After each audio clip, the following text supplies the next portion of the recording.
Hello everyone, and welcome to my dual review of Creed 3 and 65. So I've been gone a bit, and it's because I've been trying to muster up the energy to write a script, which is something new for the channel. Anyway, I was hoping to make separate reviews for each of these movies, but this month has a lot of movies, and I don't know if I want to make a review every week, because if you guys didn't know, doing YouTube in high school sucks. And so rather than yelling at you guys and saying, "What's up, guys? Be sure to subscribe and smash that like button for more," I just want to ask you guys to subscribe so that I can stay motivated to make more content. One more thing to address is that I won't be making a review for Ant-Man and the Wasp: Quantumania. I was going to, however, after seeing it, I realized that I just don't have anything to say, especially since I saw it a bit late and everyone had already jumped on that train. So I'll just say it was fine. Go to my Letterboxd in my channel description if you want a more detailed review. So we'll start with Creed 3 since it came out first, which was very refreshing after watching Ant-Man and the Wasp: Quantumania the day before. Though I will admit, Damian was a bit of a sudden inclusion, having never been mentioned in the previous films. The story is incredibly written, and you really feel the brotherly yet spiteful relationship between him and Adonis. The cinematography of this film is also amazing, having many shots where Adonis or Damian will just be sitting there. Yet you know exactly what's going on in their heads, and it helps to build up the tension. The final match is also amazing. This is the first time in the series where the final fight was a boxing match that wasn't just shot from the POV of a TV broadcasting. It creates unique scenery with the ropes being replaced by bars and the blacked out surroundings and the muted crowd, making it feel like more than just a boxing match, but a fight to end all. And while I'll admit I've never been the biggest fan of Michael B. Jordan's acting, his directing is impressive, especially for starring in the film at the same time. And if he continues to direct, I will be following his future career closely. But even his acting in this film was better than it was in others.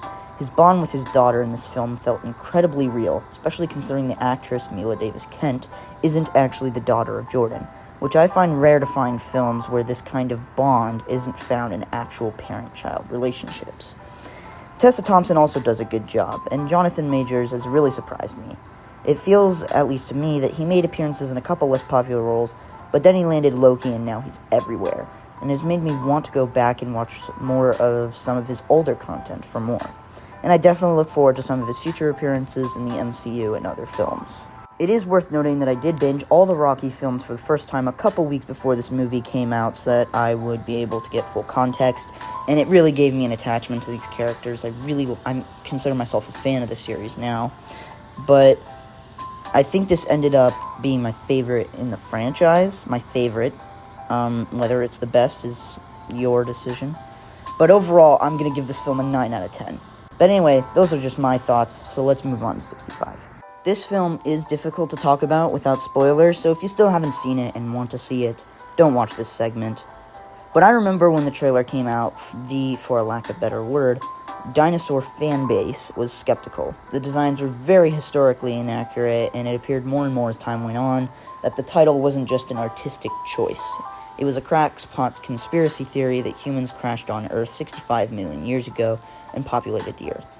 Luckily, it wasn't that, as they managed to just barely escape in the end. It was a pretty controversial subject, though. And I would like to make it clear before we continue that I do identify with this group of people.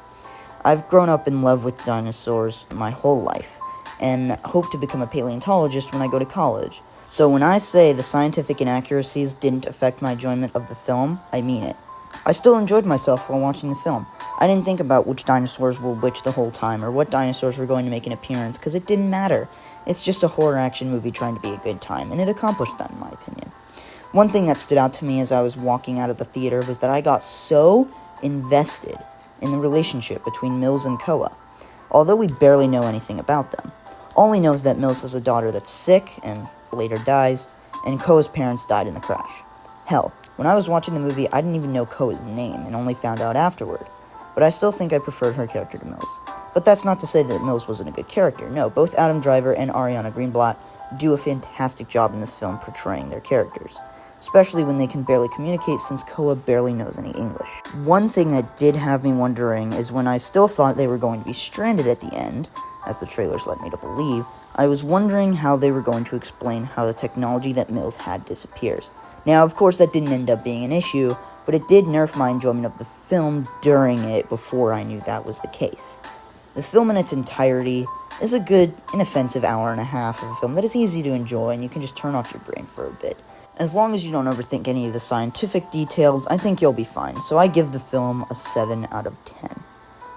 So this is my first non-Marvel video, and I hope you enjoyed it. Like I said earlier, a subscribe and a like would be appreciated if you want to see more content like this, and I hope to see you next time.